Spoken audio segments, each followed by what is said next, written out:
Hi class, this is chapter 2 and we're going to be talking about the kind of challenges that managers will face in the workplace. Okay, so here we are, challenges for managers. Now, globalization, it's everywhere. It affects me in America just like it does you in Lithuania. Managing a diverse workforce, it's only going to get more diverse over time. Keeping up with technology, it's moving faster and faster, and managing ethical behavior is going to be primary. Ethics is going to be one of the defining factors between companies that succeed and companies that have a hard time in the future. So, there's changing perspective in business. So, for example, we're moving from an international mindset where we think in terms of this country or that country or that country into a more globalized way of thinking. And we're moving from multinational organizations, which work with specific companies, to a global viewpoint. It's just the way that the future is moving.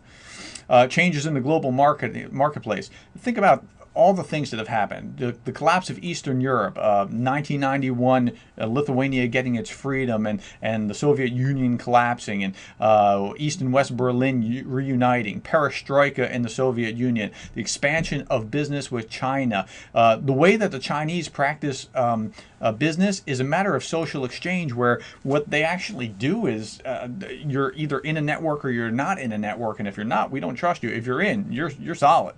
Right? That's just a different way of doing it. The European Union, or not just NAFTA, the North American Free Trade Agreement, doing what the EU did, but other trade agreements that are happening internationally in the World Trade Organization. Those will all have an effect. Cultural differences will also have an effect. So, for example, some countries are very individualistic. Others tend to be more collectivist, and that's going to have a play on how they function or how they conduct business. Some tolerate a lot of power distance. That means huge variations between the rich and the poor. Others have a real low tolerance for that. Some are okay with uncertainty, and others have high uncertainty avoidance. Some are masculine, others are feminine. Some have a long-term orientation, and others have a short-term orientation. And here's how this plays out in different countries. In the U.S., for example, we are very individualistic. I mean, you think John Wayne, right? You carve out your own future. You pull yourself up by your bootstraps. And that has a healthy effect in some ways, but it also can have a negative side effect where you don't tend to think about the community and how things are affecting the community. So you have to balance the two. The U.S. is also very masculine. We unfortunately have a short-term orientation. Let me show you how this looks in Gert Hofstede's website charts. So this is the U.S., very high on individualism. That's our peak. Where's China? Very low on that. They're very collective, and that's even the way they conduct business. Where are they high? Long-term orientation, which will serve them incredibly well. Right? Long-term orientation. Where's Lithuania? What's one of your highest? Long-term orientation as well. Okay? And your third highest is individualism. So you kind of have the best of both worlds with those kind of things. Here's how the U.S. stacks up against Lithuania. Very high on individualism versus very high on long-term orientation. Look at the U.S. on indulgence. Unfortunately, as opposed to the way that Lithuania does it, which, I mean, you've got us beat on both of these regards.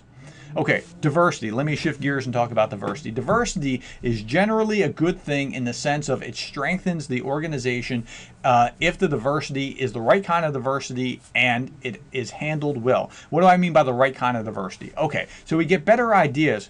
Well, let me do it like this. If I hire a bunch of people that are exactly like me, I've only gotten me let's say I hire 10 people. I've only gotten me 10 times. But if I hire people that are different from me, I can see different things. I can get different answers. I can problem solve differently because people from different cultures, a female as opposed to male, different age brackets or ability or personalities or religious affiliations or economic classes or social status, they tend to see things differently. And so that helps. Now, so that's what I mean by good diversity. There's something to that.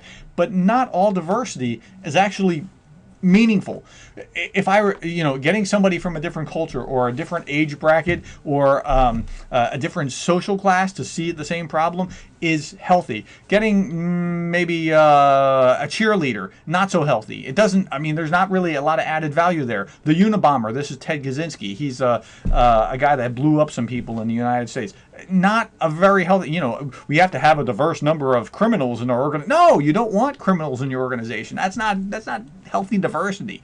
A number of toddlers, they're not going to add much value. Okay, so all diversity is not good diversity. That's the point that I'm trying to make here. Okay, let's talk about women in the workplace. They face extra obstacles. They make up 60% of the workforce, but they only earn 32% of all doctorates, and that's climbing. They earn more than the average of master's degrees and 50% of undergraduate degrees. Now that's the U.S. It probably is fairly mirrored in Europe. But the textbook will lead you to believe that somehow they're under the thumb and this kind of thing, and that's nonsense. Women hold less than 15.7% of Fortune 500 corporate officer positions. So what? Think about this. This is about the way that a culture organizes the way that they do things in their homes. So I'm a professor. I have lots of free time, and so when I take my kids to the doctors or other appointments sometimes because I'm helping. But that doesn't mean that when I get to the doctors, I almost never see other dads there. It's almost always mom. When Johnny has the sniffles, who gets called? Well, the school calls mom, and mom comes to get him more often than not. That's just the way that we organize our homes. There's just different things. This does not mean that this is 15.7% does not indicate sexism, although the textbook kind of leads you to believe that that's the case. They earn 78% of what their male counterparts do is an old figure, and it's not correct. Think about this. If you really stratify, if you take a female engineer, a female with a doctorate in engineering who has worked 10 years from the same school, you'll see very few differences. It may be 98% or something along those lines. But across the board, where do females, for example, get the doctorates in? Education or things along those lines. And education tends to, at least in the U.S., pay a good deal less than engineering, right? So, and again, we have a very different system. So the market indicates the differences, but it's not really the sexism that it's trying to broadcast here in the chapter. I vehemently disagree with what's in the book. Now, do they have it harder? Yes, because other things are stacked against them. When you have children, you're out of the labor force at least for some time while you're bearing the child and recovering, and maybe you're staying at home for some time after or whatever else. And so that, if you have 10 years, but you had 3 kids, now you have fewer years of experience because you were out for some period of time. So they have additional obstacles, but it's not quite what the textbook would lead you to believe with the glass ceiling, this transparent barrier that keeps women. No, that glass ceiling is a metaphor, and it's not really as accurate as they would have you believe. Let's talk about diversity's benefits and problems. Diversity is good because you can attract and retain talent. It promotes creativity, better problem solving, but you have to manage it. Okay, there's resistance if you don't manage it. It's not cohesive unless you manage it, and once you get used to it and manage it, it can actually be very useful. Ethical theories. There's consequentialism, which is essentially like John Stuart Mill, if you're familiar with the philosophers, and a free market. It looks at what's the results of what the thing is, and does it work? A rules-based theory is much more like Kant. It emphasizes character of the act. Should you do this? Is it right or wrong? That's rule-based. Much more like Immanuel Kant. And then character is much more like Aristotle, emphasizing the character and what it's doing to you as you do the act. Employee rights issues. So think about the things that you'll have to deal with. Computerized monitoring, drug testing, free speech issues, downsizing, layoffs, due process, AIDS in the workplace. Let me just talk about one of these. So computerized monitoring, it sounds like it's an invasion of privacy if an organization is looking at the emails within the organization. But if you don't monitor or make sure that bad things aren't going out, you may be responsible for being negligent as the management. So you got to balance these kind of things and be aware of them. Sexual harassment, just do not, as a manager, permit it. Do not. Think about that person that's being harassed that they're being harmed. Stop the harm immediately. Fire whoever needs to be fired. You gotta stop that. Don't permit it. Don't allow it. There's different types of harassment. Gender harassment is just crude comments. And then you have unwanted sexual attention, like unwanted touching or pressure for dates. That's the next level. And then the higher level is sexual coercion, where you say, you know, if you do this, you'll get this job. If you don't do that, you'll get fired or something. Just stop it. Just do not permit that anywhere near your organization. Organizational justice comes in two forms: distributive justice and procedural justice. Distributive is the fairness of the outcomes, so that you got to a fair outcome, and procedural is the fairness by which outcomes are allocated. So the way that you got there, both pieces have to be there, or it's not felt to be fair, even if it is fair. Okay? Whistleblowers, if somebody brings to attention something that is going on that's wrong, you have to protect them.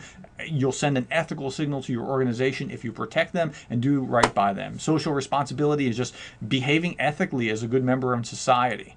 And then finally, the Rotary Club has this four-way test of what we think, say, or do, and it's a really good way to wrap up this chapter. Is it true? Is it true? If it's not, don't say it. Is it fair? If not, leave it alone. Will it build goodwill? If so, proceed. Is it beneficial to all concerned? If you can do those four things, keep going. And that reminds me of Scripture, which says, finally, brothers and sisters, whatever is true, whatever is right, whatever are noble, whatever is right, whatever is pure, whatever is lovely, whatever is admirable, if anything is excellent or praiseworthy, think about such things. If you do that, if that's your policy and your approach as a manager, you should be doing fairly well.